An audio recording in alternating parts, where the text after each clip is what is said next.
Hello, good evening, everyone. Welcome to Ad America TV. My name is Anton. I'm one of the e-guides here at Ad America.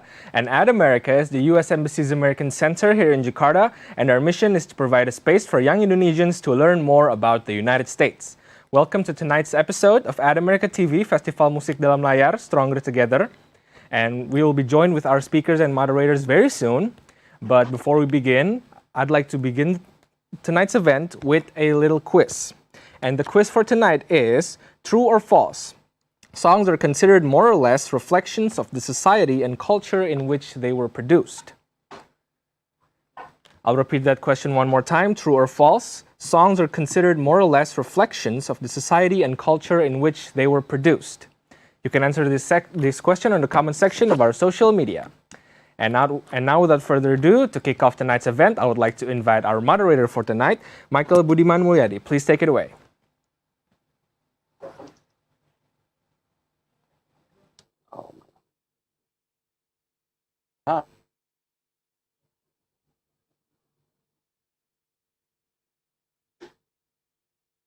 Hello, Michael. Can you hear me?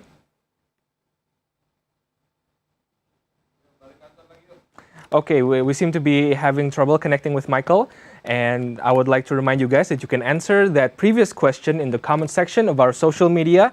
Just for good measure, I'll repeat the question one more time. True or false? Songs are considered more or less reflections of the society and culture in which they were produced. Remember, you can enter this question in the comment section of our social media. And for tonight's event, we'll be seeing another performance from various artists throughout Indonesia. So if you miss the musical shows and concerts that you used to go to before the pandemic, this is definitely the event for you, because we'll be showing musical performances you may not have seen before. So this is the perfect event for you to see more performances and to introduce yourself to more genres than before, because you've never heard of them before, probably. And for those of you who are actually interested in the musical performances that we'll be showing tonight, then this is definitely the event for you, because then you'll be able to see a performance from your favorite artist, from your favorite genre. So this event is here to celebrate music and musical performances and we are happy to be able to present this series of musical performance for you. And I'm going to check with my team now. Are we able to connect with Michael now? Yes, I'm here. Okay, please, Michael, take it away. A bit of technical difficulties, but thank you very much, for your time. So, hello, everybody. Thank you for joining us today. So we are going to have a very fruitful discussion and also performances for tonight. We are going to have 3 performances for today, and you will see how we are going to address a Stronger Together theme for today. And we are going to have also 3 amazing speakers for today's discussion. So please leave comments and also leave your questions on the chat column at the side or below your on your mobile, and please interact with us, and we'll answer your questions very soon. So without further ado, please enjoy Festival Musik Dalam Layar.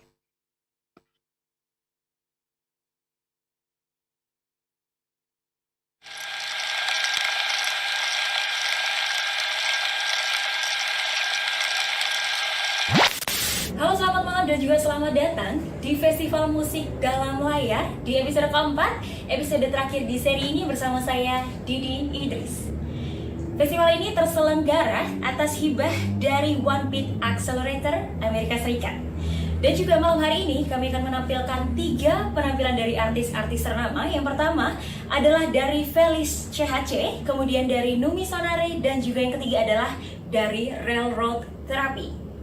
Untuk yang pertama, malam hari ini dari Felis CHC, beliau adalah merupakan rapper yang memiliki nama asli Firman Santoso Batara dari Ambon, Maluku, yang mengawali debutnya di scene hip hop lokal pada tahun 2010 dengan nama panggung Felis CHC. Dalam tema lagu Felis sering mengangkat seputar kehidupan sosial, percintaan, tentang Maluku, dan lain-lainnya. Tanpa menunggu waktu lama lagi, inilah dia Felis CHC. Selamat menyaksikan.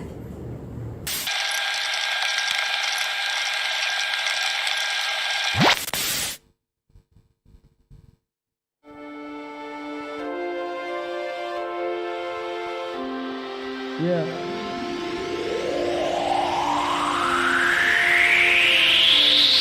Dari jauh membentang 1000 pulau, beta sekarang di tanah rantau. Beta rindu mau pulang ke Maluku. Show beta paling rindu Maluku, ampun manisi.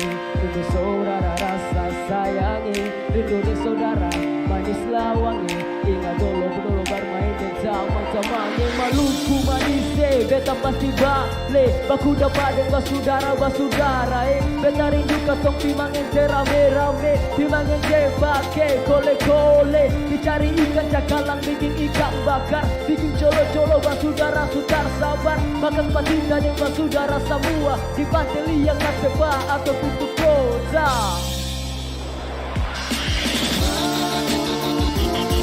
Beta tanpa putus puasa, sampai mati besen lupa. Biar jauh di sana orang, beta pasti pulang. Sekarang sudah kumpul rame-rame, coba kumpul dan saudara sing ada kata amato. Sagu salempeng katong bagai bala dua. Beta mau ale rasa, beta jua rasa. Beta Maluku, cinta Maluku, biar beda suku tapi bersatu. Ras dan agama lekat manis dalam nada, di panggung irama. Katorang satu rasa, satu bahasa, satu suku bangsa. Itu yang harus katong semua ingat sama-sama. Ingat semboyan mata siwa mata lima. Ini katong sudah mati muda-muda. Maluku, beta sana putus usaha. Gadisnya mungkin beta kau bisa lupa. Ini katong dari negeri raja-raja. Katong tunjukkan bahwa katong juga bisa Maluku. Beta tanpa putus usaha Maluku, sampai mati bisa lupa Maluku. Biar jauh di sana orang Maluku, Maluku, Maluku. Beta tanpa putus usaha Maluku, sampai mati bisa lupa Maluku. Biar jauh di sana orang Maluku, Maluku, Maluku. Beta tanpa putus usaha Maluku, sampai mati bisa lupa Maluku. Biar jauh di sana orang Maluku, Maluku, Maluku. Beta tanpa putus usaha Maluku, sampai mati bisa lupa Maluku. Biar jauh di sana orang Maluku, Maluku,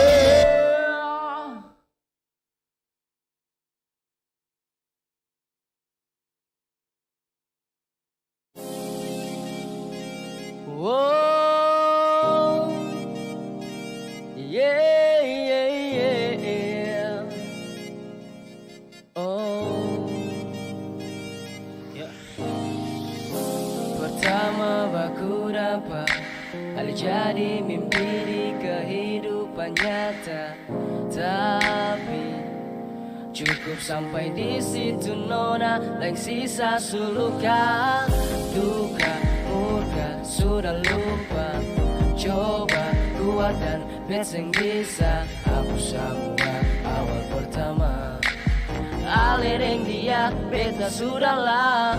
Oh, beta kalah banyak nona. Beta cuma tahu salah. Beta yang rasa susah, ale putar balik fakta. Oke, su paling lama katong dua bersama. Banyak cerita katong dua jalani semua, tapi beta rasa ale su beda. Beta lia ale sing sama biasanya. Sesu berubah, sesu berubah. Sing tahu ada apa sebenarnya. Timbul pertanyaan satu kepala, cari tahu itu penyebabnya. Aduh sayangi, beta pun hati bukan kaleng-kalengi.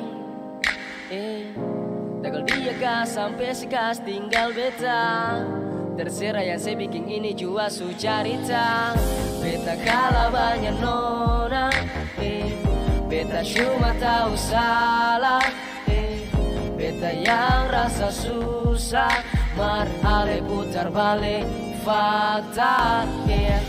Beta kalah banyak nona, beta cuma tahu salah, beta yang rasa susah, mar ale putar balik fakta.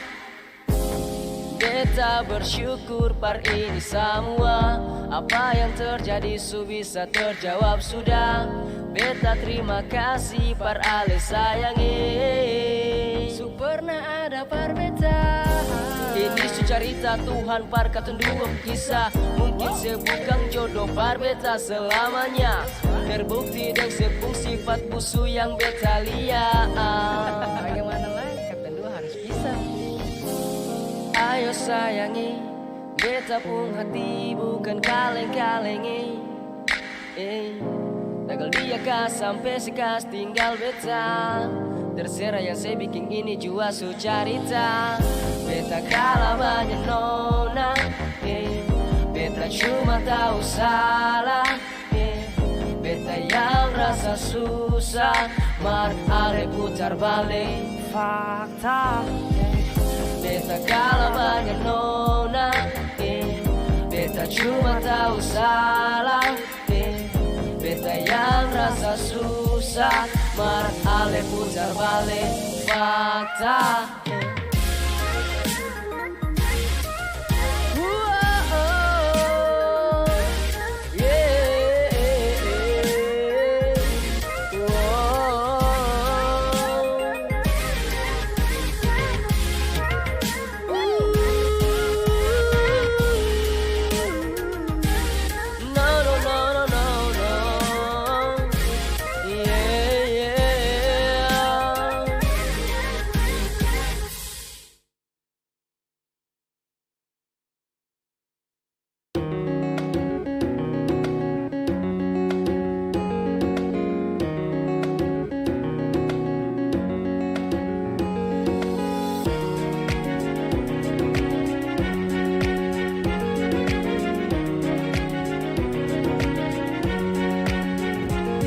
Sapaan mentari hangatkan pagi yang cerah, sadarkan ku bangkit dari mimpi yang indah. Bergegas, legas, sikapku bersiap, jalani hari ini semoga sesuai yang ku harap.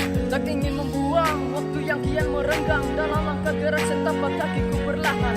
Halang bintang berharap tak menjadi hal berarti, yakin di atas skema cerah dan hadapi. Raih, pasti ku selalu percaya, masih banyak ruang ku tersedia. Walau kadang tanpa mengelak kau pastikan terjatuh, gagal dan mencoba kembali tak membuang waktu. Proses kadang naik dan kadang menurun, eksistensi tetap stabil like to the moon. Walau pastikan ada kata serayak mengkritik, whatever this is my life, this is my life. Masih ada jalan, masih ada cara untuk bangkit memulai hal baru. Jangan putus asa, jadilah yang kau inginkan. Banyak rintangan yang mengganggu, jadilah yang kau inginkan. Banyak rintangan yang mengganggu. Oh yeah. Santai saja, santai saja.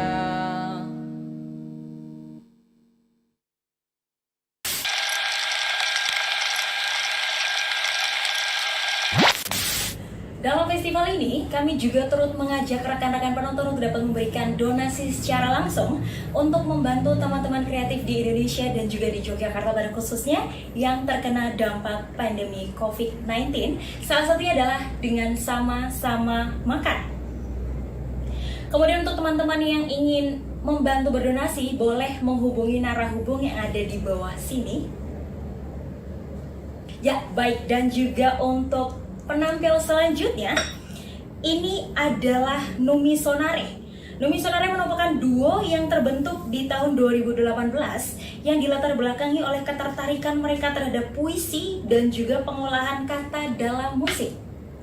Grup musik yang mengangkat nyanyian sastrawi sebagai kecenderungan musikalnya ini di bawah asuhan komposer Nurkolis dan juga penyair Zelveni Wimra. Numi Sonare ini akan menghadirkan vokalis Putri Simponika. Selanjutnya, inilah dia Numi Sonare.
Bagaikan sakai,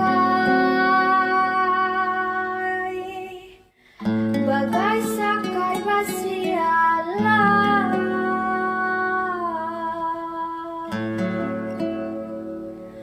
memburu sembunyi madu.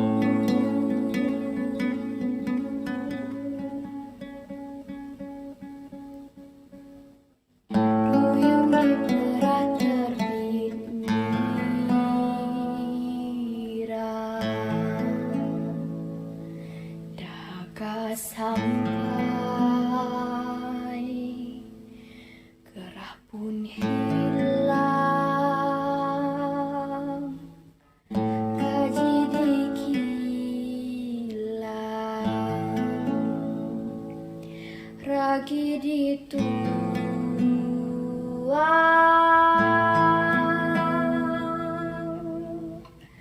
candu menggenang.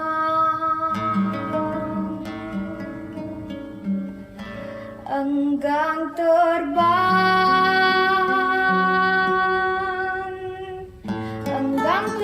berkelana,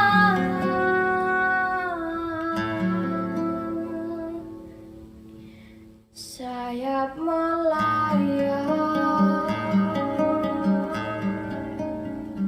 membaca mata.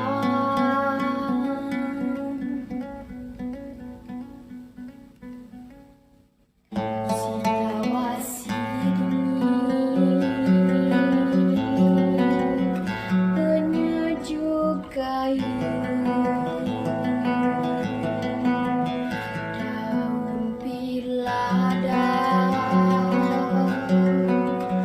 pelerai demam.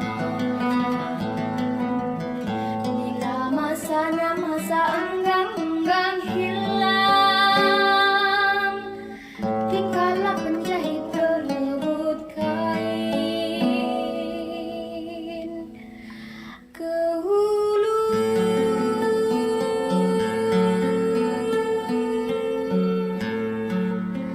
Kita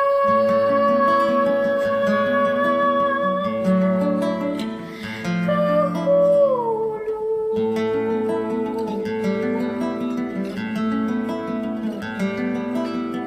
Ke hulu kuala Tuhan, tepian sungai, tepian laut berembunan. Berguru kita dahulu. Hulu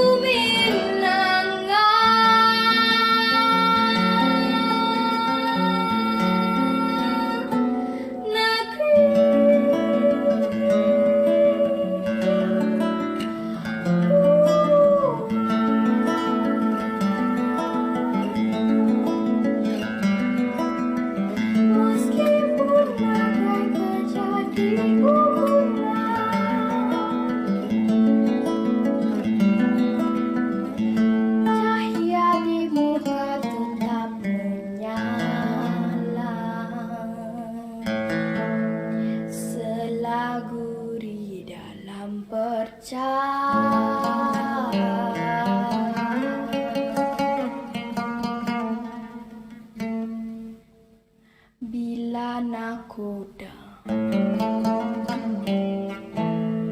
berebut dayung,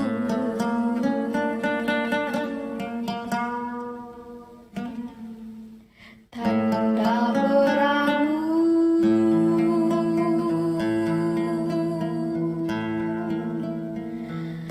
menuju karang,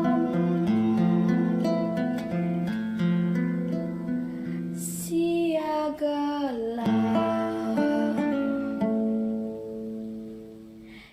diri membaca,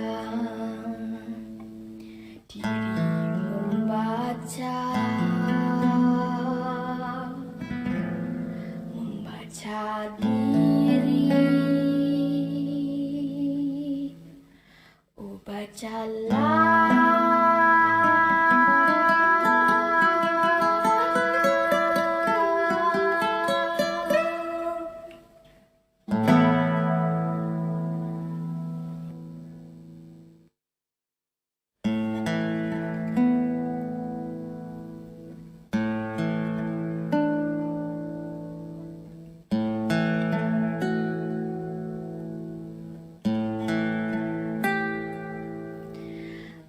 Aku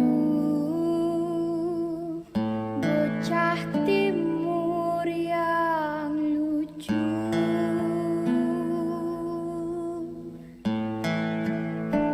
kanak-kanak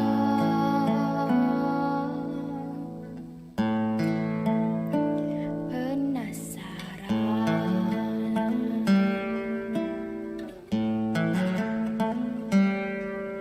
Aku ingin mengubah dunia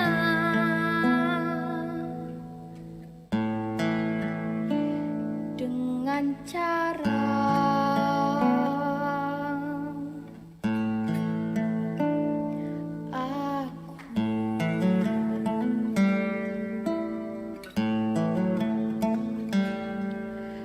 walau orang-orang dewasa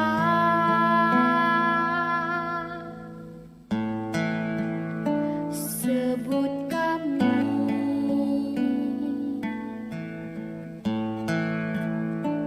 milenial,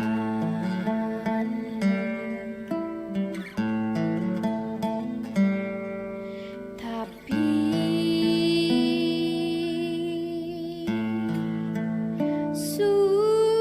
sudahlah,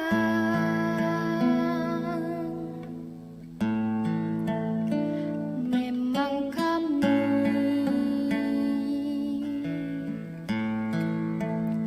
berbeda.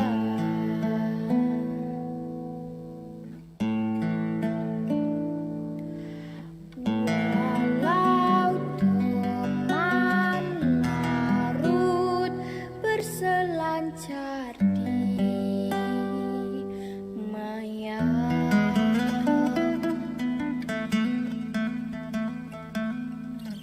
aku pilih untuk memberanikan diri.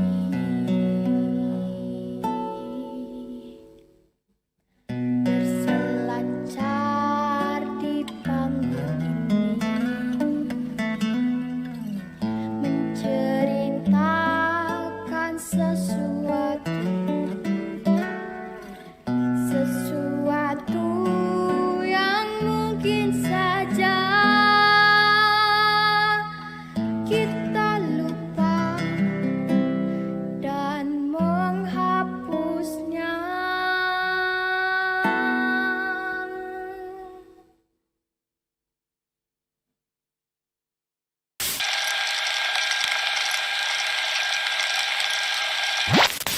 Masih dalam festival musik dalam layar bersama saya Didi Idris. Salah satu inisiatif lain yang membantu seniman dan juga rekan-rekan kreatif di Yogyakarta pada khususnya dan di Indonesia pada umumnya adalah solidaritas galang dana pelaku seni angklung ujo. Kepada rekan-rekan penonton yang ingin berdonasi secara langsung, boleh langsung saja menghubungi narahubung yang ada di bawah sini. Dan untuk penampil selanjutnya dalam Festival Musik Dalam Layar episode keempat atau episode terakhir di seri ini adalah Railroad Therapy, sebuah grup dari Yogyakarta yang digagas oleh seorang pianis berbakat, Adi Wijaya. Railroad Therapy ini akan membawakan karya-karya bergenre jazz progresif eksperimental, dan juga mereka menggarap karya dengan pendekatan kontemporer, improvisasi, dan luas dalam mengeksplorasi harmoni. Inilah dia Railroad Therapy. Selamat menyaksikan.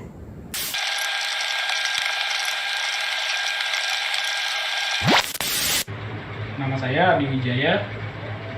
Saya perwakilan dari grup asal Yogyakarta Railroad Therapy.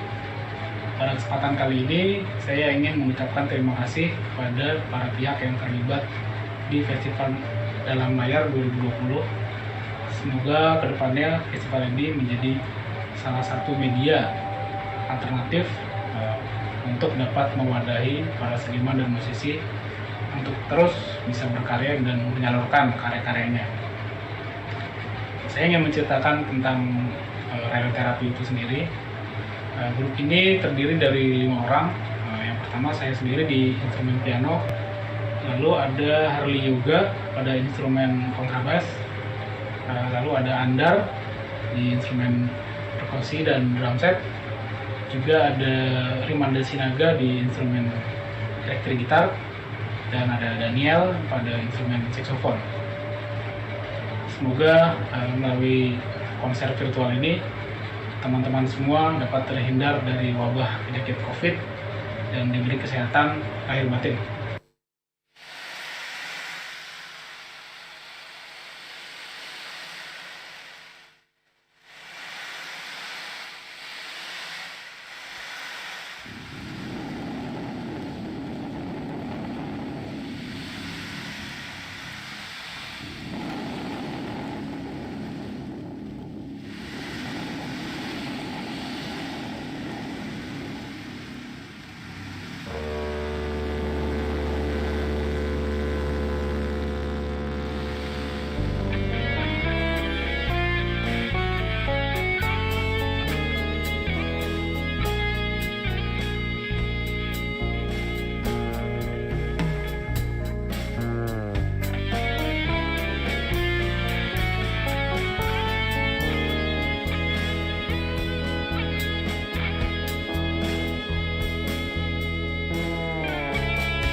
tadi penampilan dari musisi-musisi berbakat Indonesia pada Festival Musik Dalam Layar yang telah diselenggarakan dari pertengahan September 2020. Dan setelah ini jangan kemana-mana, karena setelah ini bakalan ada diskusi dengan tema pertukaran budaya Indonesia dan juga Amerika Serikat yang akan menghadirkan musisi Amerika Serikat yang telah belajar dan juga berpengalaman untuk memainkan gamelan. Kemudian musisi Indonesia yang belajar jazz dari berbagai institusi pendidikan musik di Amerika. Dan juga akan ada musisi atau komposer Indonesia yang mengawali karir dengan menekuni jazz. Dan saat ini karya-karyanya terinspirasi dari berbagai macam genre jazz dan juga gamelan. Jadi jangan kemana-mana. Setelah ini akan ada rekan-rekan saya yang akan memandu teman-teman untuk dapat mengikuti sesi diskusi. Kemudian selanjutnya saya Didi Idris pamit. Terima kasih telah mengikuti Festival Musik Dalam Layar dari episode pertama sampai dengan episode terakhir. Terima kasih dan juga selamat malam.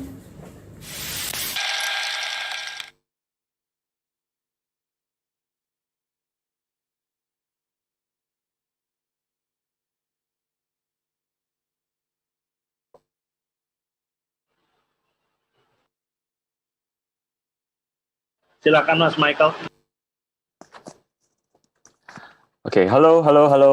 So today we are going to be discussing a very interesting topic, Stronger Together, Festival Musik Dalam Layar. So I would like to invite everybody to join in. We are joined by 3 distinguished musicians with interesting stories to tell.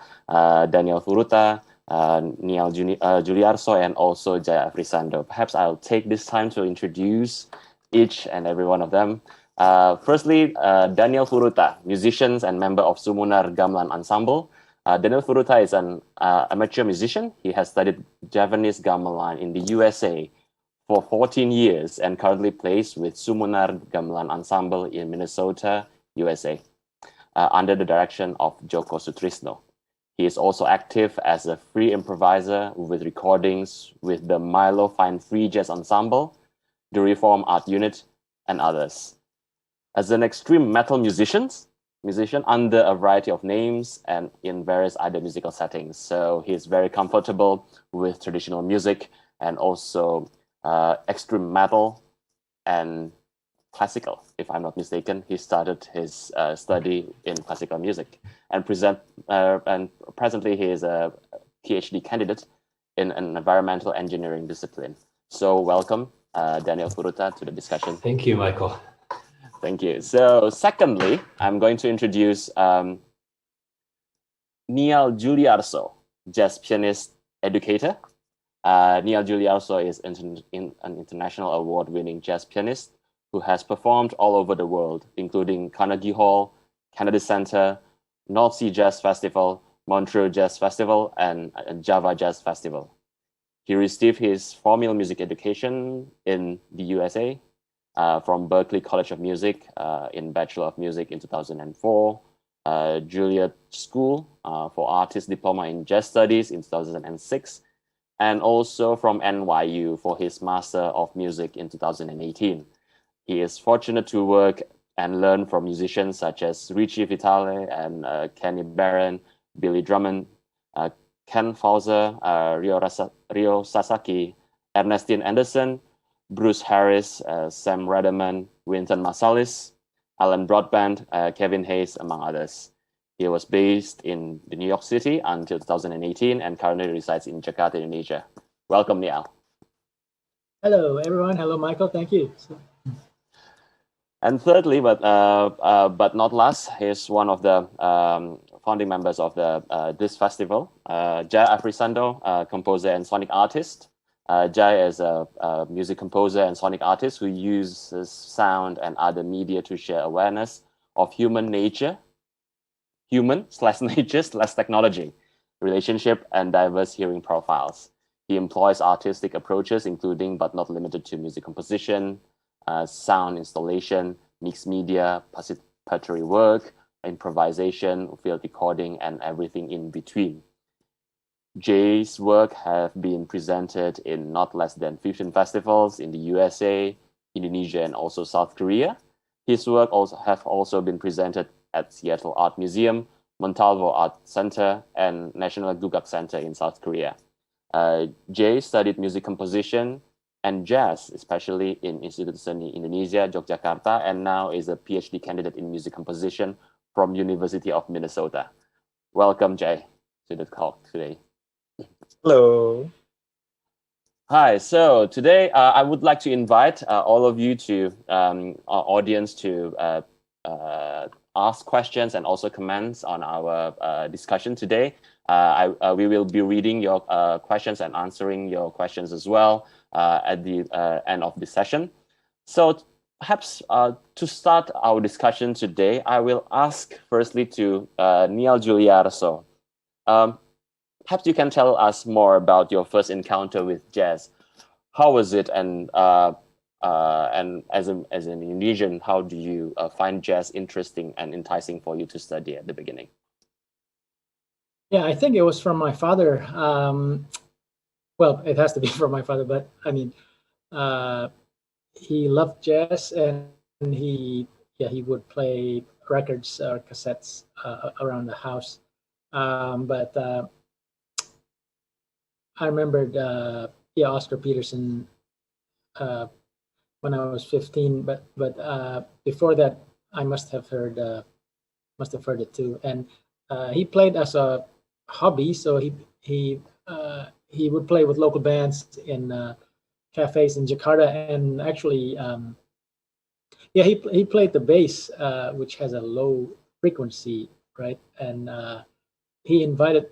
Well, he took me to the cafes, and I fell asleep because that must mean that I didn't enjoy it at the time. And then I remember thinking, well, I could not hear him because the bass is usually in the background, right?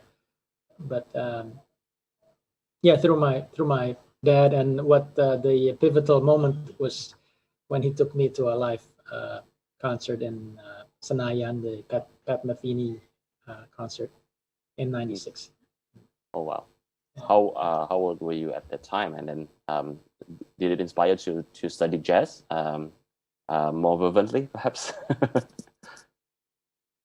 I was 15, 16, and I caught the jazz virus, the jazz bug, that night after listening to Pat Metheny. Mm-hmm, mm-hmm. And perhaps could you tell us why jazz for you? Because at the beginning you are being invited by your father perhaps to listen more in jazz recordings, and then also going to concerts as well. But why entice you to the genre itself? Yeah, what I remembered from the Metheny show is how the musicians were interacting so effortlessly, or so. Yes, everyone was in harmony, and the interaction between the band members were seamless, and also the harmony, the chords were rich in harmony. So those two aspects. I don't think they played any swing rhythm that night, but I nevertheless still got into the music. So perhaps tell us more about your own experience studying jazz in the USA. You have different exposure, I'd say, from different cities as well, because I think in the USA it's quite diverse approaches in jazz, and also repertoire, and also perhaps more about the stylistic itself. How do you learn it, and what is your experience? Okay, well,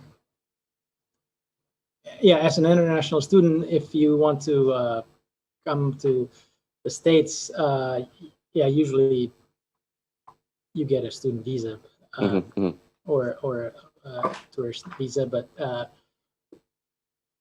jazz, I think it's learned on the street or in the clubs, so if you can do that, and then if you have a chance to go to school, then that's a good combination, I think. But yeah, it's important if you can find a mentor and also play, go to the local clubs and play with the musicians. But yeah, inside the school, there are Berkeley, so many good players that you can learn from, and so many good players in different types of jazz. If you like more modern jazz or older styles of jazz, you can find everything there, gospel. But yeah, that was in Boston. So I found one mentor in Boston. I played with him. He was a saxophonist. I found two mentors, Sonny Watson, and then the Winokur brothers, Bo and Bill Winokur. They played trumpet and drums. I would play with them, restaurants and clubs. Interesting experience. So perhaps you can tell us a bit more, Niall, about your experience, especially playing jazz as an Indonesian. How does it feel? Because I think it is part of the music that is played by a repressed minority, perhaps in the USA, and then you as a Indonesian, how do you interact with the musicians and also the music? Yeah, well, one instance, I went to Memphis. That's south, yeah, considered the south. And I guess people maybe are not used to seeing, Asians Asian. on the on the bandstand, on the jazz bandstand. So we played Groove and High, and yeah, my wife was telling me that the musicians were surprised when I started, playing some lines, and when I started playing, I mean, in the beginning they were hesitant or just not sure if they want to let me on stage to play with them. I mean, can this guy play, or because I don't look like a jazz musician too, maybe, but I started playing, and then the two of them were talking back and forth, saying, yeah man, woo, yeah man, woo, woo. Did you see that? What? Woo. Yeah, they just were just surprised that it's coming out from this face. Yeah. The sounds of approval and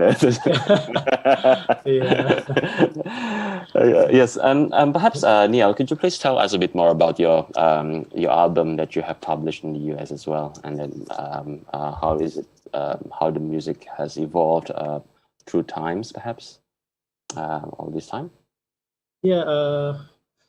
Well, my the three albums actually, they were recorded in the States, but it was published here actually in Indonesia. But all my albums are about the same. I follow I like the jazz tradition of swing and people like Tommy Flanagan, Hank Jones, Oscar Peterson, Kenny Barron. I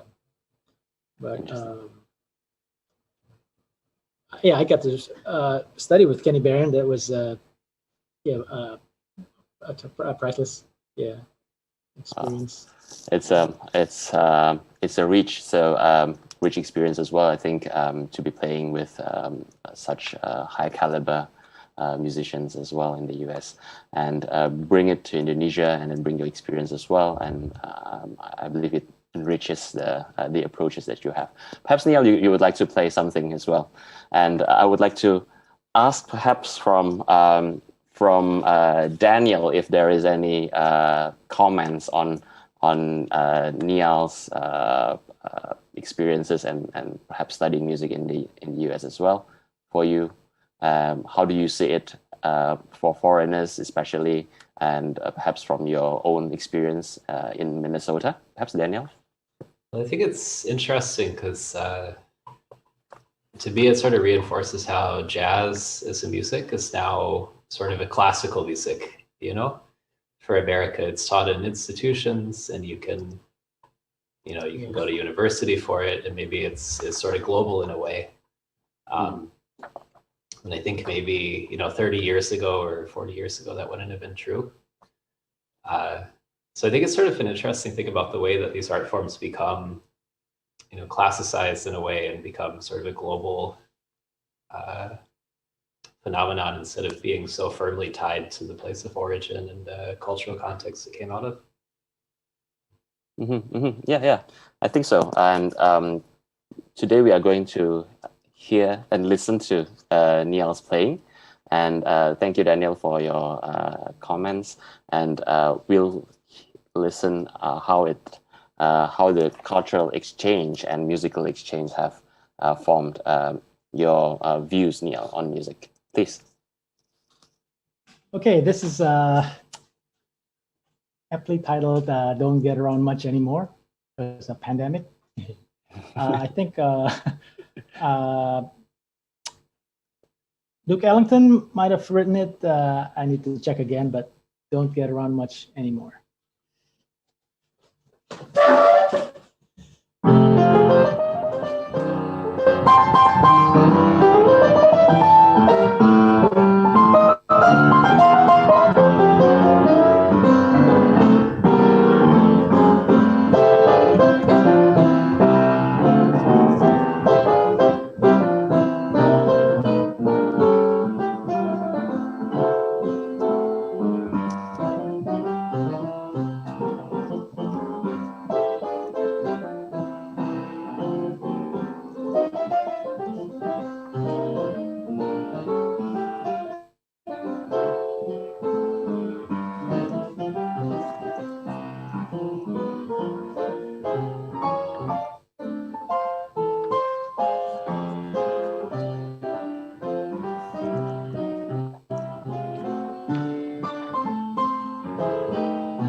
Wonderful. Thank you, Niall.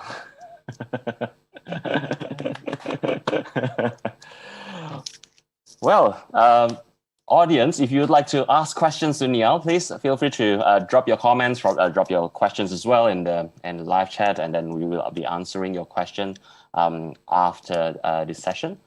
Please feel free to drop your 1 or 2 cents in the comment section.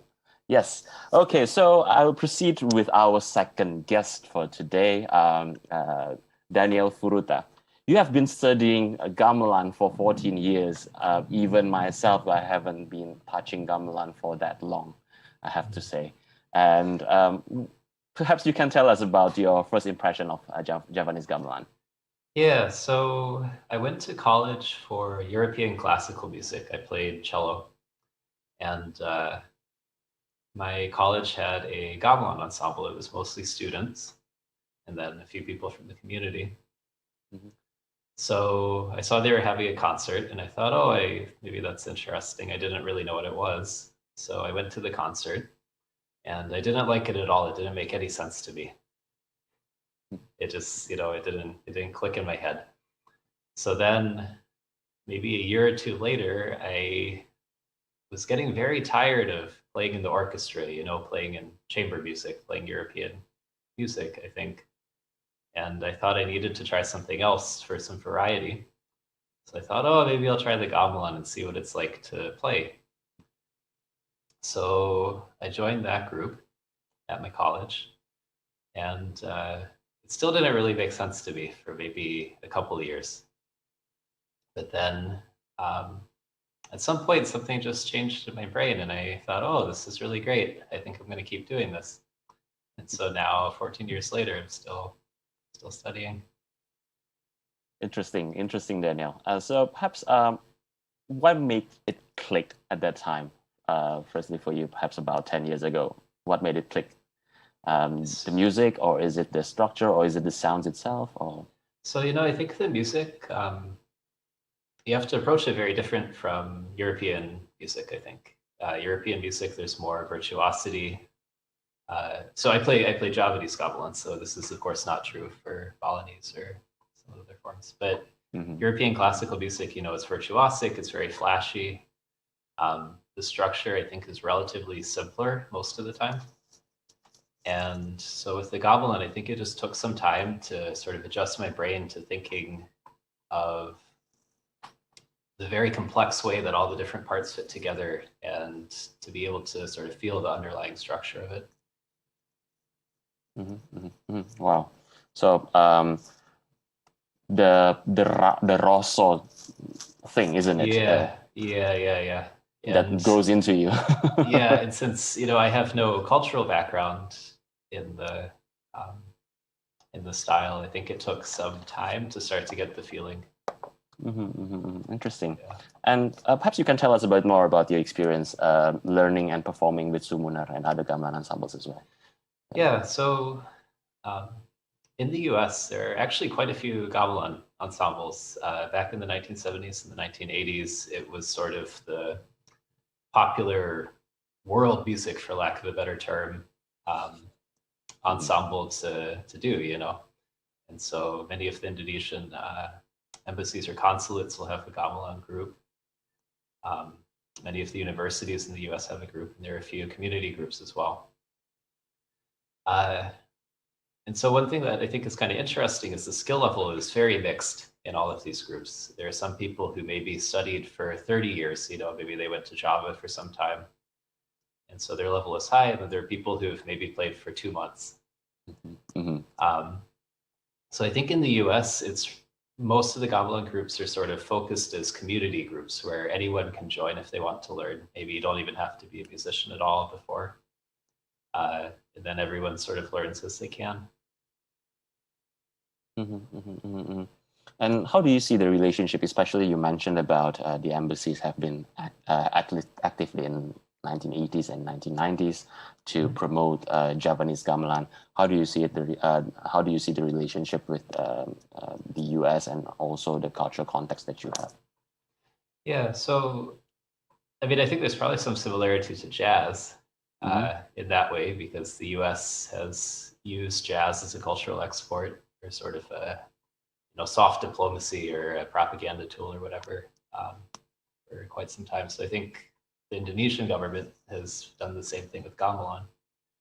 I think in terms of how I fit into that cultural context, in the US, everything is, it's a little rootless, maybe. So I think, I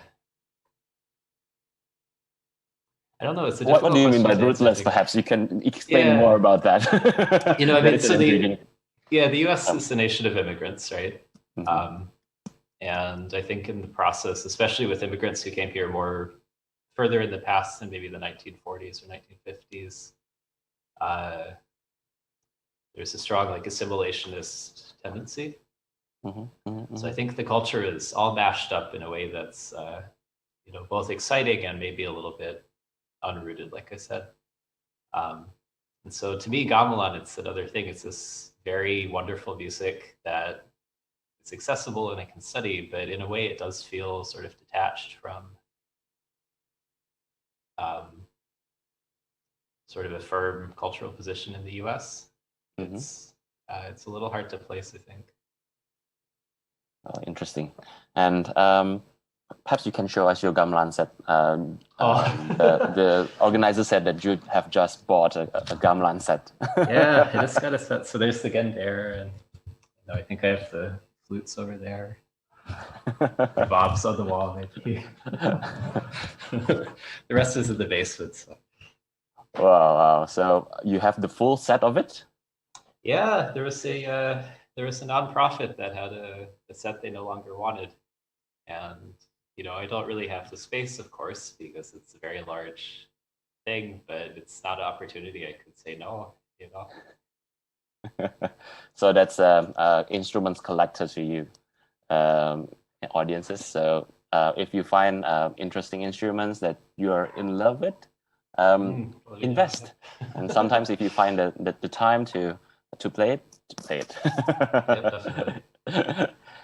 How do you cram your schedule, especially being a PhD candidate and also an amateur musician? How do you approach that, perhaps? I think most of my life I have thought of myself as a musician. I went to college for music. After college, I was playing and recording music in different settings. And I still think of myself mostly as a musician, but it's a very hard way to make a living. It's very hard to make enough money as a musician. Yeah, especially this time, and especially if you're not playing a genre that has a solid economic sort of opportunity, Mm-hmm. Like if you're playing music where you're not going to be playing weddings or in clubs or whatever, it can be very hard to make money from gigs. And so I realized, I have to do something else. So I'm going to grad school now for biosystems engineering. I work on pollution monitoring. And it's difficult to find the time to do everything.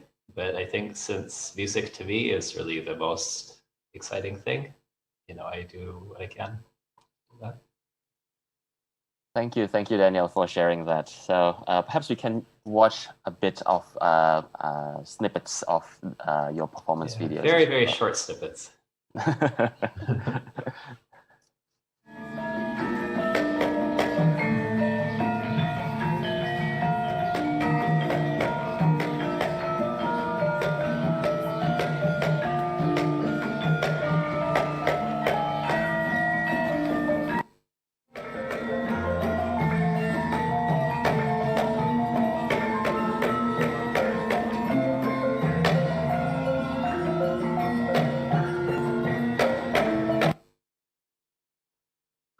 Okay, great. So very interesting to see, right? So I would like to invite Jay for our discussion. Perhaps a bit of a background.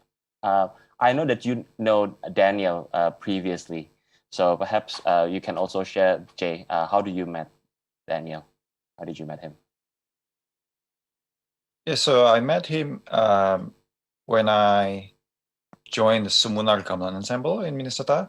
So that was in 2016 when I started my grad school at the University of Minnesota. Yeah, and there, I met the community. Then one of them is Daniel. Yeah, and after that outside of the gamelan ensemble, we also form a group performing free improvisation music. It's interesting. Yeah, it's interesting. So perhaps a bit more about you, Jay. Perhaps we move on to you. Tell us a bit more about how you celebrate Indonesian culture in your works, because you have experience as a jazz musician and then also studying in a much more, let's say, traditional / classical tradition as well in EC, and now venturing into new contemporary music in composition. How do you celebrate Indonesian music at the time, especially? I think personally, I see music not just as music itself, but it also reveals something that is beyond our direct perception. Like we are not only listening to music, but also if we examine closely to the music, we can see more than that. For example, like the cultural aspects, and the technological aspects, and so on, biological aspects, the human being that create music. Speaking of that, like I'm thinking of which part of culture on the music that I want to bring up. Like, for example, is it the instrument? Is it the way that people unfold the music, or is it the thought process and the mindset behind the music making, or behind the musical tradition, and so on?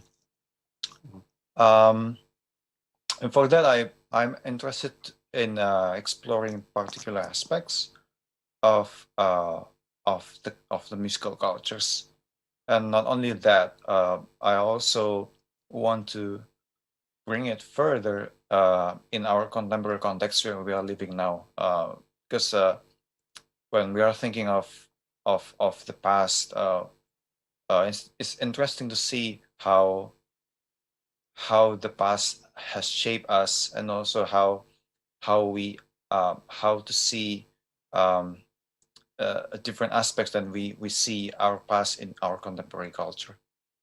Interesting. So perhaps audiences, if you'd like to ask things, please do drop comments, because I think we have heard some terms that might be not familiar for us all, like free music and such, and how to explore in each of the cultural context. Perhaps, Jay, how do you bring that up, especially the riches of different cultures, and also different sides of music approaches as well? Especially, you are also working with people with different hearing abilities as well.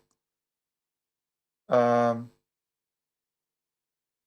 think first and foremost, I like all type of music. Like I don't really listen to like specific music, because after countless listening to many music, I see the diversity of the musical of the culture, like musical, technological, biological, and so on. And I think that has led me to diversity of my thought process as well in seeing the culture. I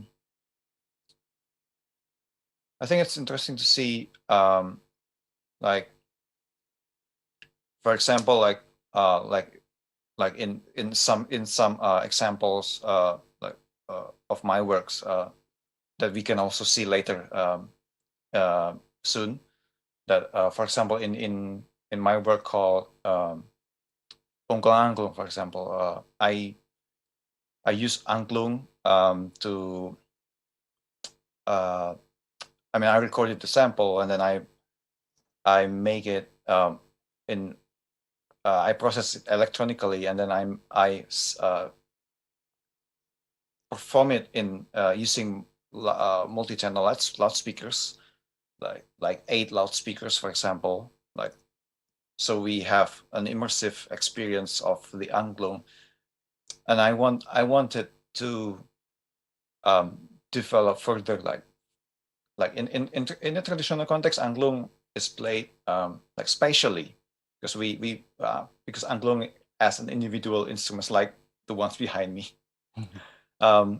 we play angklung individually in space, in a certain space, and just from that we recognize that actually angklung is a spatial instrument, that playing angklung exhibits the space itself, because we played from different spots, for example. And I wanted to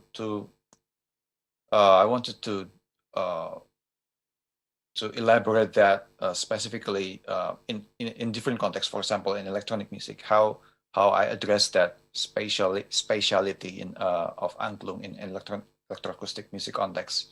So I bring that, I explore that in the multi-channel loudspeakers, and also process it electronically. And also, like for example, like the other one, it's called Blues Pools. I compose that composition actually using saxophones, tenor or soprano saxophone, and a percussion player. It could be all percussion player, like Javanese, like kendang, or like bongo, for example, from as a Latin instrument.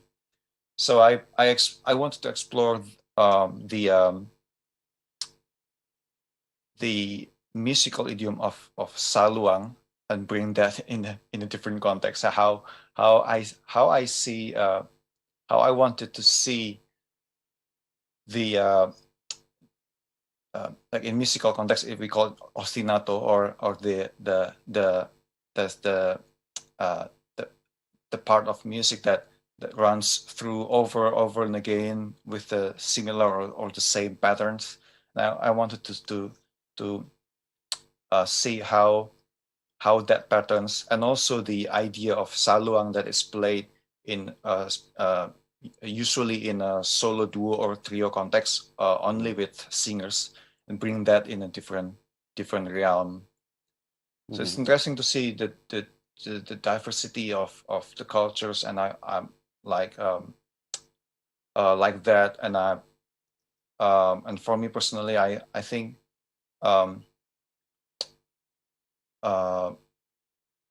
it's good for me to develop or elaborate that the specificity of the culture in a specific context now. Interesting.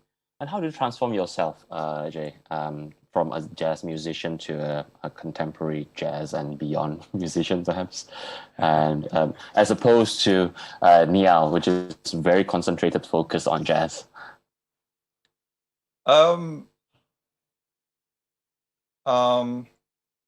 Yes, as mentioned before, I had to listen to like many music, and also I immersed myself in the diversity of cultures, like in a communal context. For example, I like to see how different communities outside music unfolds the thought process, like food communities, IT communities, literature communities, and so on. And in my personal context, I'd like to see how do I develop like certain kind of music or certain kind of cultural aspects, and develop that in a different way. So, and also I think I like reading as well. So, so I like reading many kinds of types, many types of texts like science, like psychology, and the idea that music is also psychological. So I think it's beneficial for me to explore that, and I use all the means that I can access to develop my music, so that so that I'm not only in the jazz realm right now, but also in the beyond.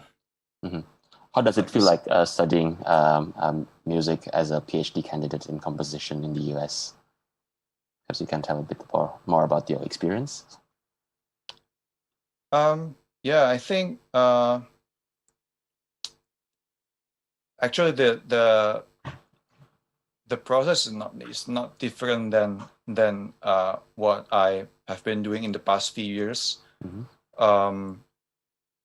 It's just in the school context, I need to and I can be more focused on like the what should I call it, like scientific context, like seeking more information, more knowledge, more academically, so that I can share at the end of the process. I can share my personal development of the music that I create, and also the and how that music eventually unfolds. So yeah. Does this make sense to you? Yes, I think so. Yeah. Because many of us think that perhaps music is much more like a natural thing that we develop, and that is part of the culture, I guess, for Indonesian to think such in such a way. Because like in gamelan, like Daniel has already shared as well, it grows into you. While let's say Nia also saying the same as well, but in your context, it was like much more into diving in a different perspective, in a more academical and also research-based theme as well. Perhaps Nia, would you like to drop some comments on that? On how do you immerse yourself in music, and then venturing a bit outside of your borderline, let's say? As growing up. Neil, a bit. Your voice is a bit small. Yeah, I think. Hello? Yes, that is much better. Yeah, growing up in Indonesia, of course, the radio is big. So I was also introduced or familiar with the pop sound, the Western pop sound. But and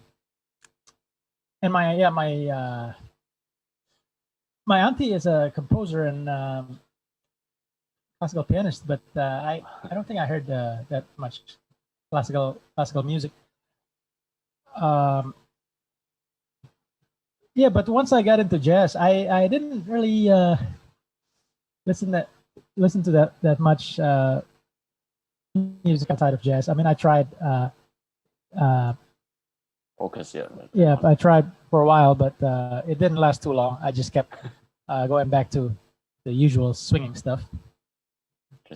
Interesting to see. Well, perhaps Jay, thank you, Neil, for your remarks. Jay, perhaps we'll listen together and also watch some of your performance videos as well and your works. Yes, sure.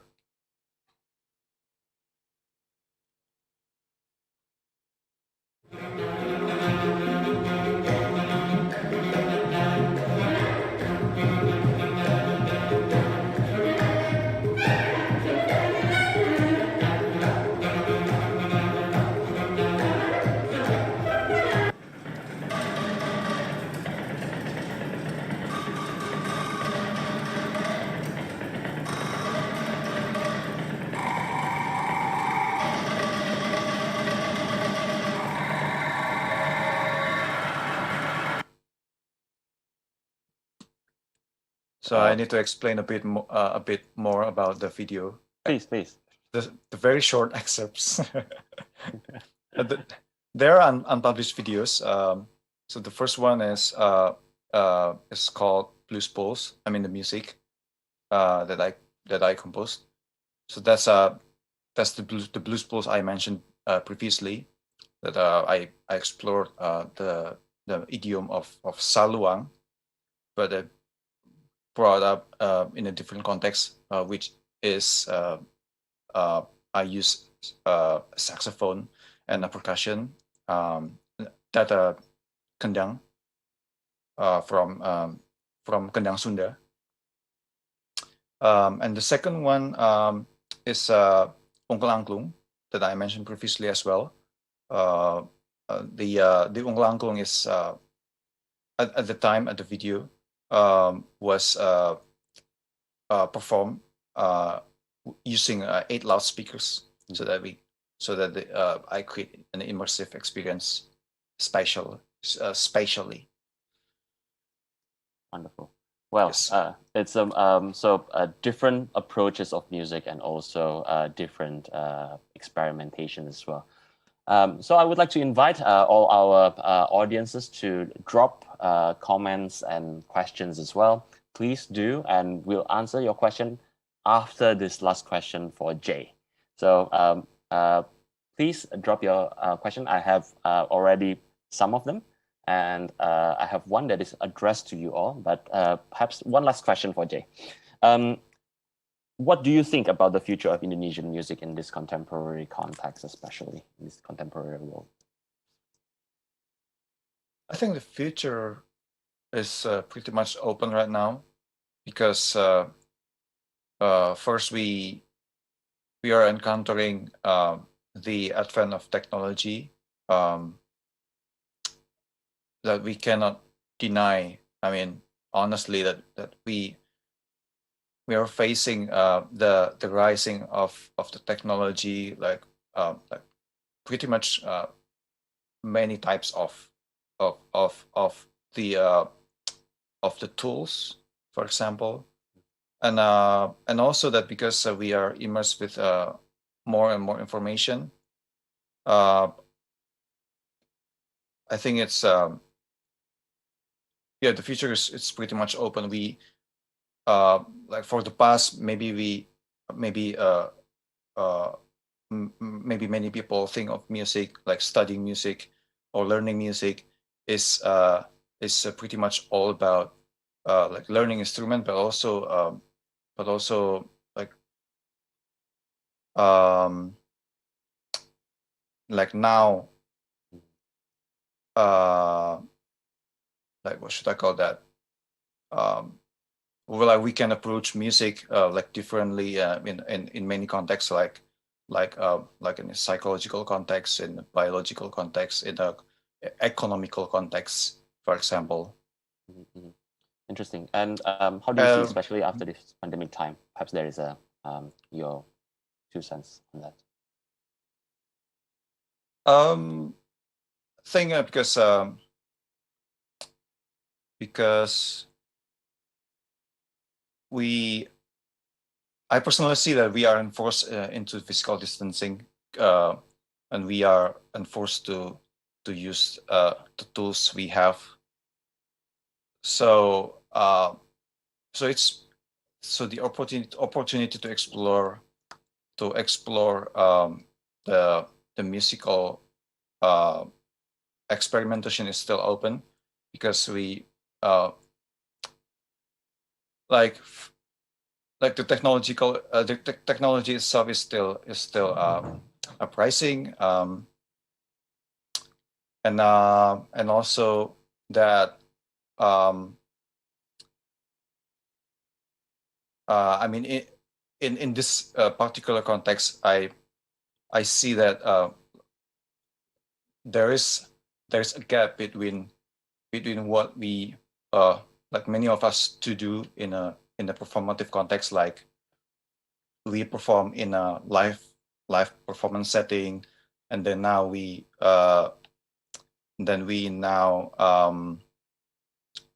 are like kind of encouraged to use the online system. So I think that's pretty much still open for us to explore the challenges, the experimentation for more contribution to the musical culture itself. Thank you, Jay. So, different point of view, I guess. While many musicians are actually facing these challenges, especially in the performing arts, performing in front of people are not that easy to do, and also perhaps convening in a small areas, perhaps small confinement. It's not easy to do as well in a studio or doing rehearsals. Perhaps Daniel, do you have any experience, especially in this time of pandemic?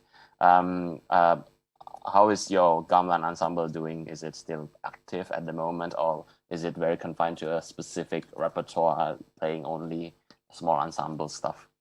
No, we weren't able to meet since March.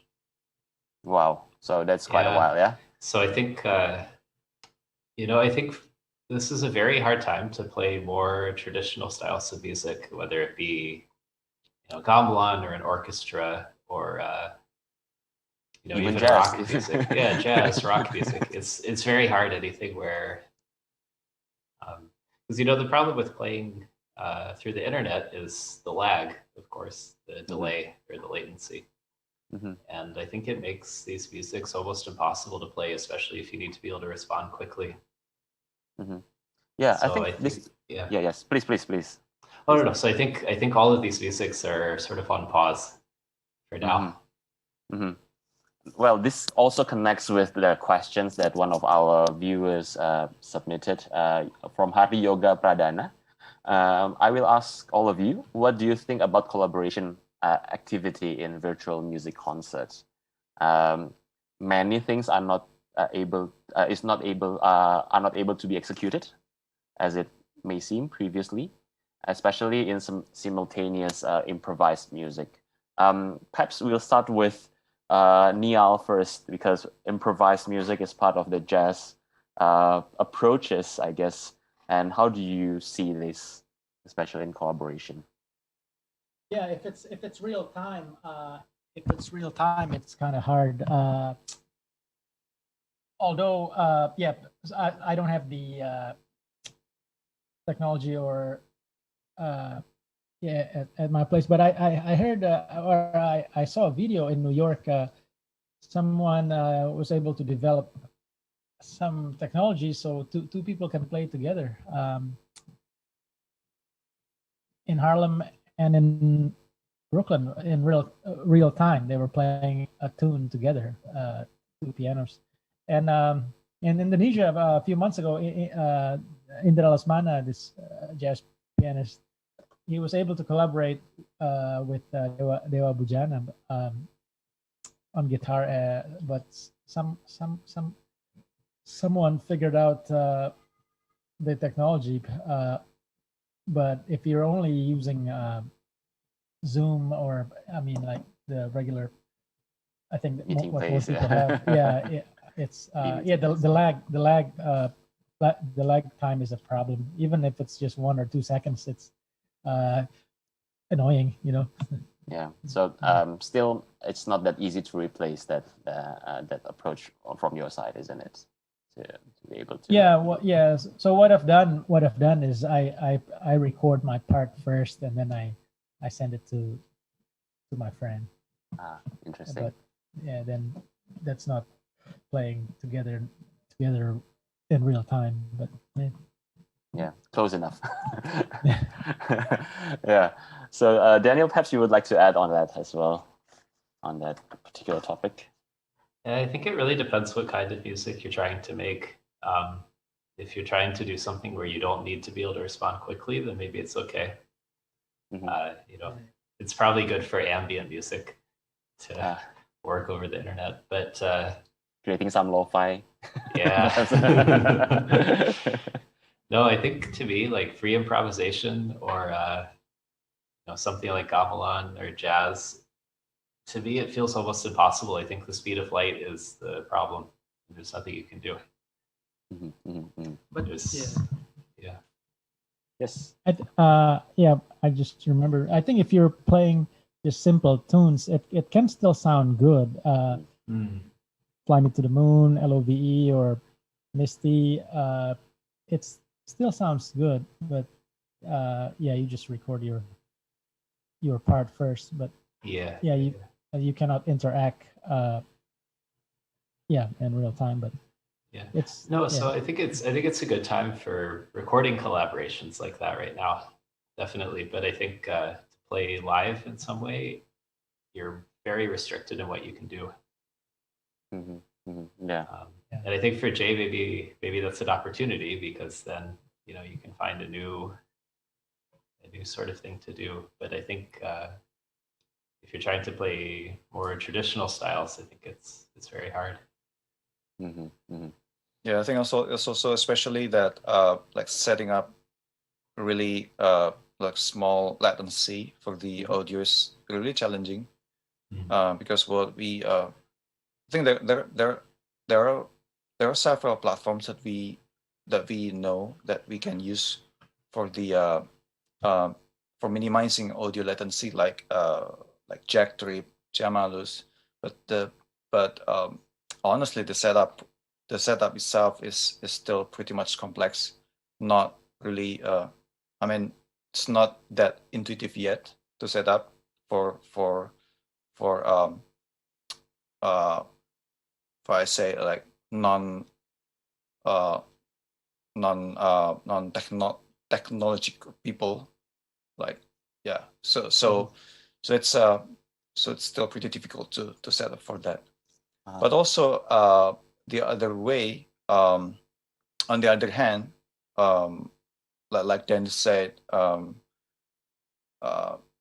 there is so we have to make sure two things, like what types of music that we want to perform, and what tools we have, so that we have to understand the nature of the tools, and I think we should make a connection between the two, so we can expect like good combination between the ideas we have, the ideal ideas we have, and also the tools we have. I think the closest example that the audience has already watched some minutes ago is that this festival itself, the Festival Musik Dalam Layar, is explored in the way that that music is composed asynchronously. The musicians gather the video performance asynchronously, individually, and then it's put together, right? Yeah. put together into one video, and then those videos are compiled and combined again into one whole video. So I think so it's also good to consider whether we will do it synchronously or playing live, or asynchronously, non-live context. Interesting. So different approach for different contexts and different conditions as well. Thank you. So I would like to invite our viewers to drop your comments, also your questions for us. I'm still waiting for another questions, perhaps. Please just drop your questions on the live chat, and then also to the comment section below your videos where you are watching it. Okay, so perhaps a bit about musical identity and cultural exchange. I would like to ask to Daniel, perhaps, how do you see the relationship, especially for Indonesian gamelan, Javanese gamelan, to be played in the US, as you have mentioned that it is being used as a part of soft diplomacy? Has it been going well, or has many people taken up the instruments and also the music itself? I mean, it seems like gamelan is served as a very effective sort of, I don't know what the word is, tool for exporting a positive image of Indonesia. Because you go to a concert, it's a very sort of complex, beautiful music. Everything looks really nice. The dances are very compelling, and so I feel like it's soft power. It's probably working pretty well, isn't it?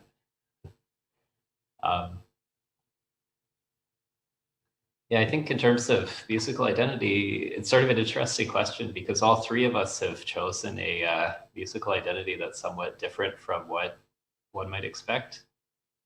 None of us are really doing what you would think given our sort of origins.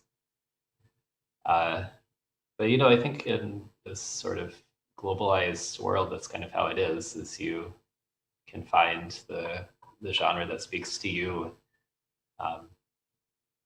in a way that's it's always connected to its origin and its original context, but in a way it's floating a little bit, isn't it? Interesting. I would like to connect this with another question. Is music universal? Perhaps to Niall, do you have that views or opinions on this?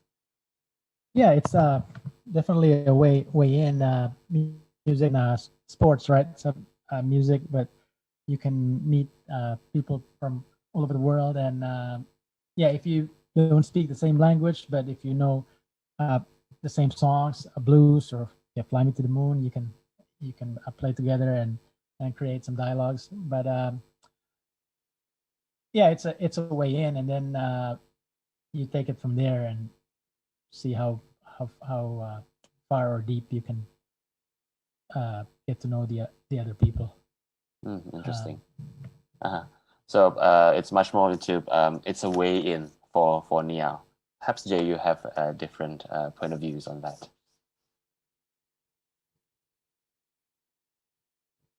Jay, you are muted, I guess. Sorry. Can you say that question one more time? Yes. How do you think about the notion of music is universal? Do you agree with that notion?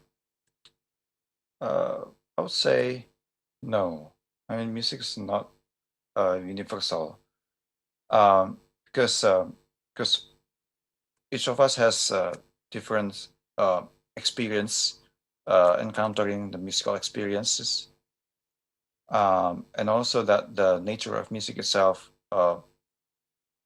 doesn't really enable itself to have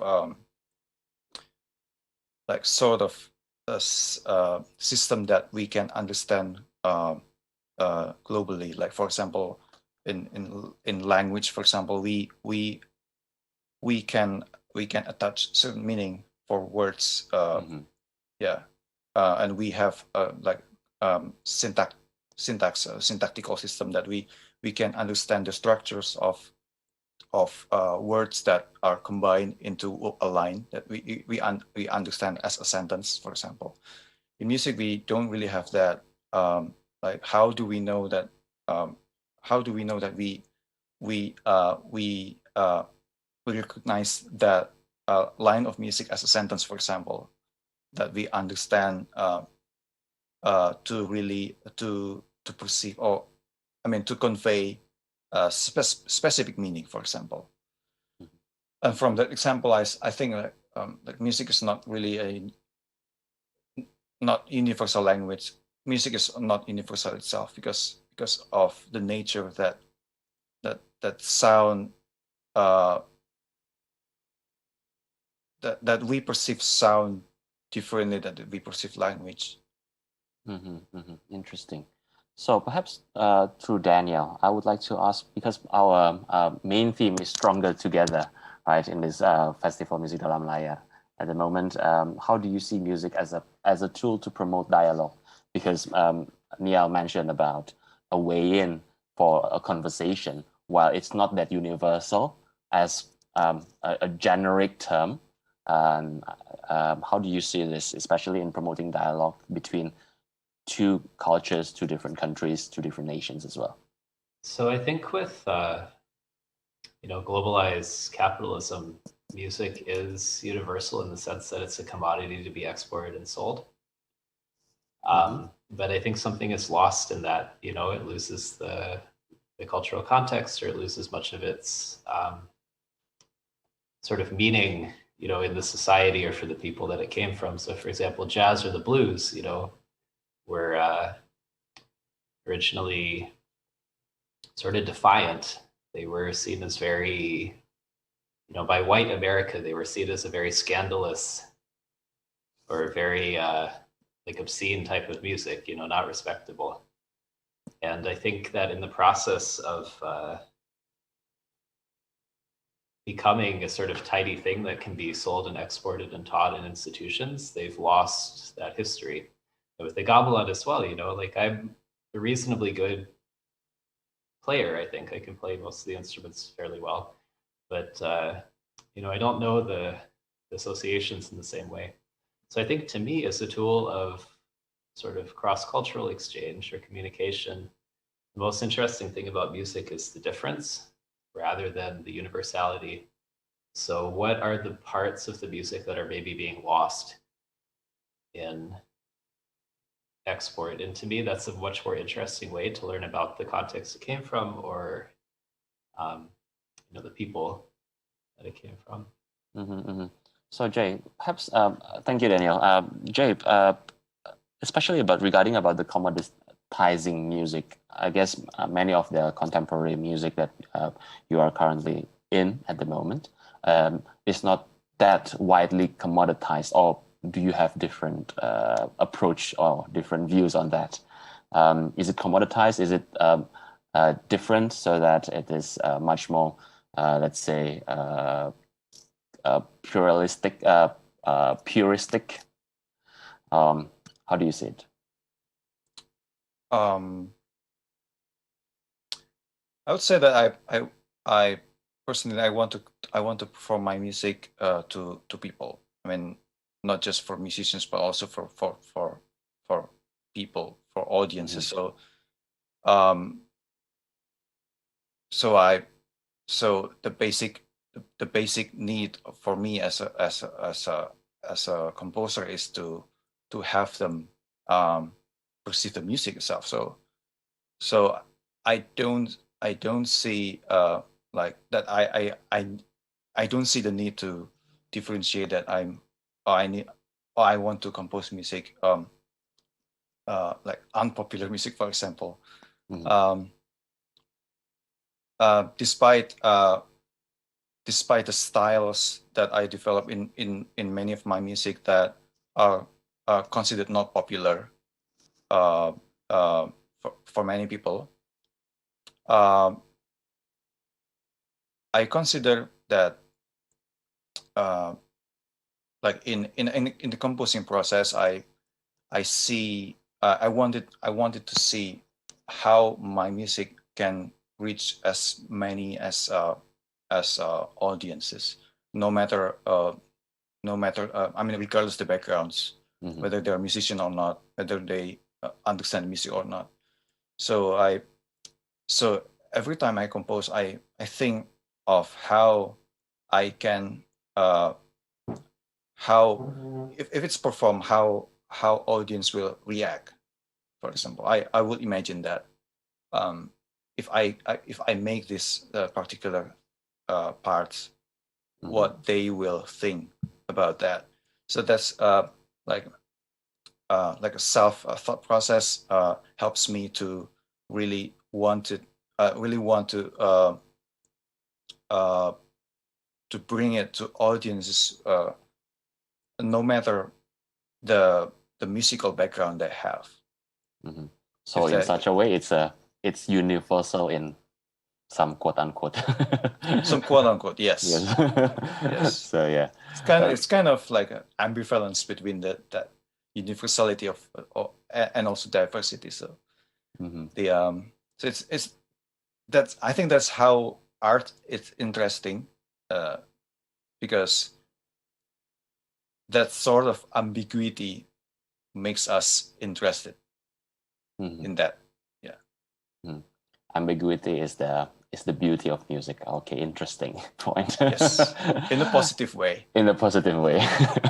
Okay, so perhaps to Niall, I would like to ask me a bit more on the commoditizing music. And as you might have known that with this pandemic situation, we are forced to compete in a much more different set, you might say, in this Zoom online media. It might be different from what you usually practice.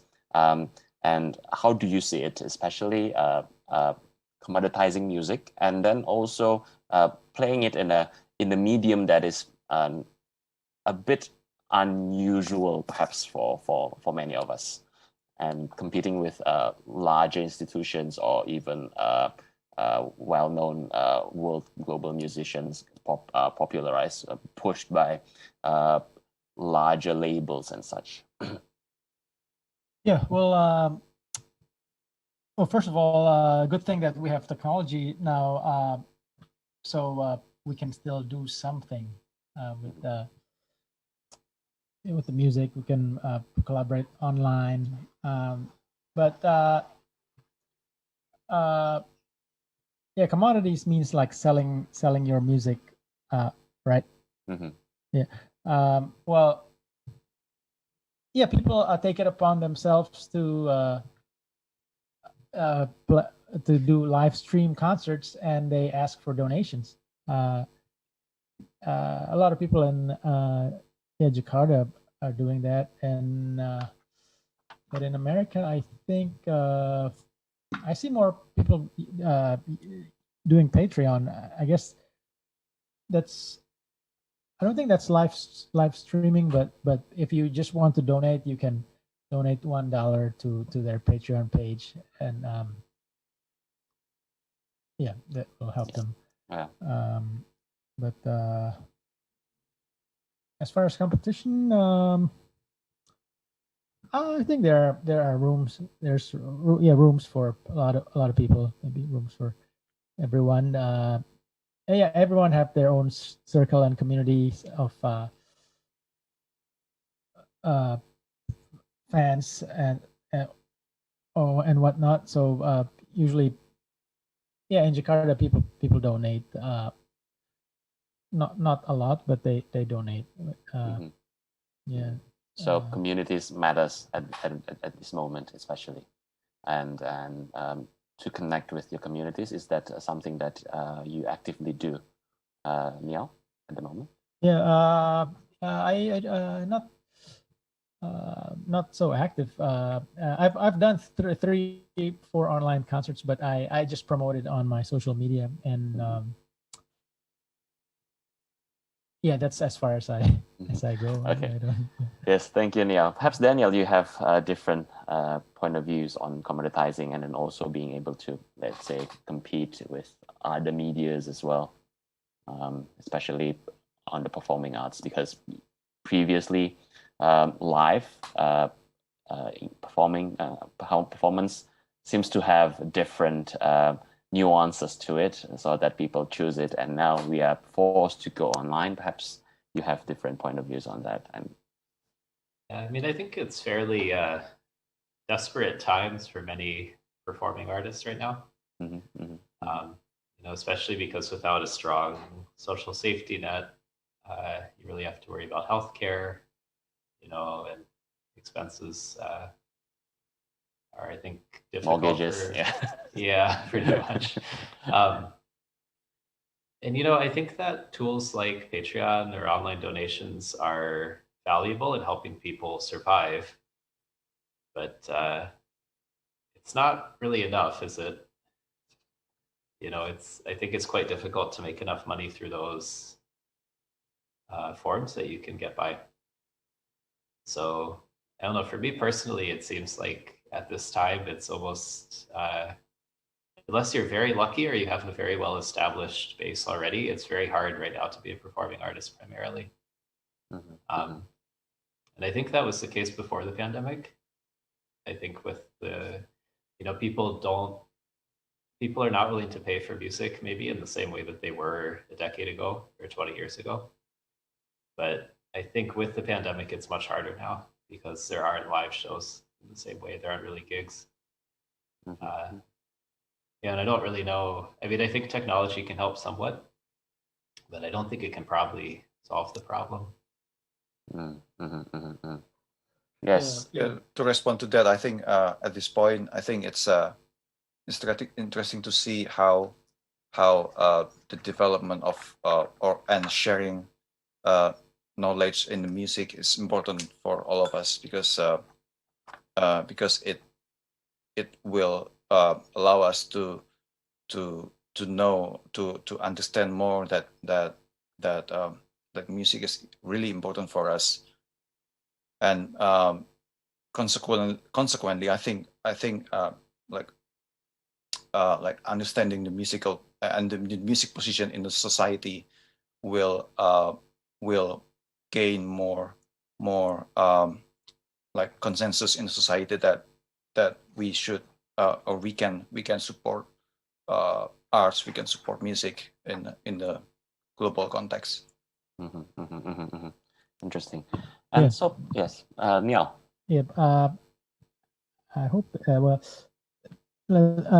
think it's. Yeah. For those who make they're living as a performing artist, 100%. Of course, you really feel it. Where before you're used to playing 6 nights a week, and then now no gigs. So that's must be a shock for everyone who goes through that. So then people start doing other things like selling food, just whatever they can do to get by. But I think if you teach, or if you have been teaching, then you can do it online some, so you still have some supplement, isn't it?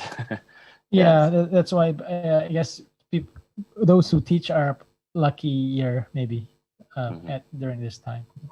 Okay, perhaps one question to each of you, especially this regarding stronger together, being able to cross the boundaries.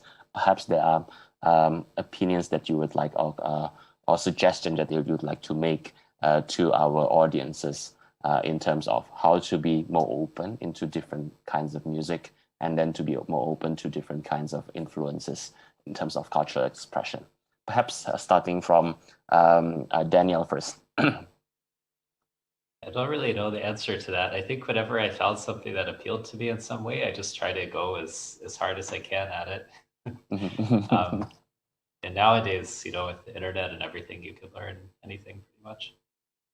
Okay, Or thank you. You can really explore whatever you want to explore, but I don't really know.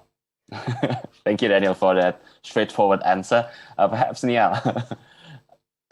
Yeah, of course, listen to all kinds of music, in the beginning, and follow your heart. But I think, your heart's gonna tell you what kind of music you like. By now, for me, obviously my opinions have been formed, my tastes have been formed, and I don't go out of that box too much these days. Interesting. Yes, so pursue it, and then if you find it interesting, and then you can just drill into it. Not every music is for everybody, so yeah. Niall is decided to focus on one particular music that he likes. Okay, how about you, Jay? Kind of have similar arguments to Daniel and Niall.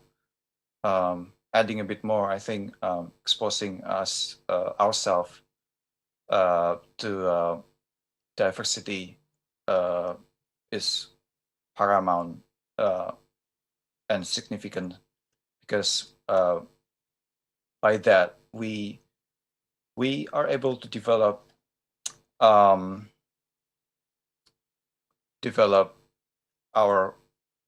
thought process. We are able to expand our knowledge. We are able to thinking using like many parameters we have. So I think that's really important. Thank you, Niall. Thank you for today's session, Daniel Furuta, Niall Giuliarso, and Jay. Jay, thank you very much for organizing this as well. Jay Afrisando, a big applause to him. And as a closing remark, music as cultural expression is borderless, though it may not be a universal form that everybody can perfectly understood. But music has been a perfect way to start a conversation, to understand others, as a start for a cultural conversation. So I recommend you guys to hear and listen to more music and support our musicians as well. And thank you very much for our time together. It has been a very fruitful discussion that we had. Niall, Jay, and also Daniel. Thank you very much, and hopefully we can converse very soon enough later on. Okay, then. Thank you. I handed it over to you at America. Please. Okay, thank you very much for our moderators and our speakers for tonight. It was a very great session, and I hope that both musicians and music fans can be stronger together during this pandemic. Thank you very much for the discussion. And now, earlier in the event, I asked you guys a question. And the question is, true or false, songs are considered more or less reflections of the society and culture in which they were produced? And the correct answer is false. Songs are almost always open to multiple interpretations. Unfortunately, nobody got the answer correct for tonight's quiz, but don't worry, if you want to participate in more quizzes, we're going to have more quizzes in the next episode of Ad America TV, so stay tuned for our next episode. And now you might be wondering, how can you develop an awesome idea for a place like this? Well, wonder no more. You can come straight to our website at www.atamerica.or.id, click Create an Event, and collaborate with us and submit your proposal there. All proposals will be reviewed, and your event might just end up here very soon.